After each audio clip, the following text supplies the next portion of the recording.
തദ്ദേശ സ്വയംഭരണ തിരഞ്ഞെടുപ്പ് ഫലം വന്നിരിക്കുന്നു. ഒറ്റനോട്ടത്തിൽ ഭരണവിരുദ്ധ വികാരം ഇടതുപക്ഷത്തിന് വലിയ നഷ്ടമുണ്ടാക്കി.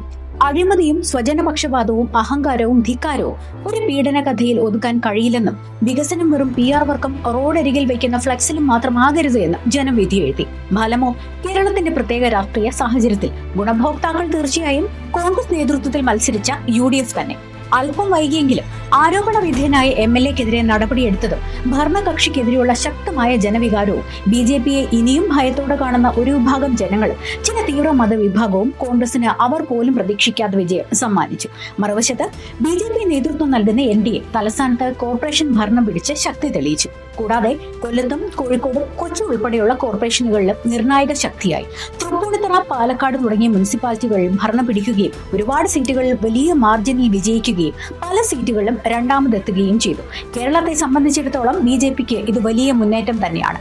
വ്യക്തമായ ദിശാബോധത്തോടെയുള്ള പ്രവർത്തനവും ന്യൂനപക്ഷങ്ങളുടെ ഇടയിൽ BJP കൂടുതൽ സ്വീകാര്യത നേടിയതും പരമ്പരാഗത വോട്ടുകൾ കൃത്യമായി പോൾ ചെയ്യിക്കാൻ സാധിച്ചതും നിലവിലുള്ള പിണറായി വിരുദ്ധ വികാരവുമാണ് NDA-ക്ക് ഗുണമായത് എന്ന് വേണം കരുതാൻ. ഭരണപക്ഷം നൽകിയ സൗകര്യങ്ങൾ, ഔദാര്യങ്ങൾ എല്ലാം നല്ലോണം ശാപ്പിട്ടിട്ട് ജനങ്ങൾ പിറപ്പുദോഷം കാണിച്ചു എന്ന് പറയുന്ന നേതാക്കൾ ഇന്നും ചില പാർട്ടിയിലുണ്ട് എന്നുള്ളതാണ് കഷ്ടം.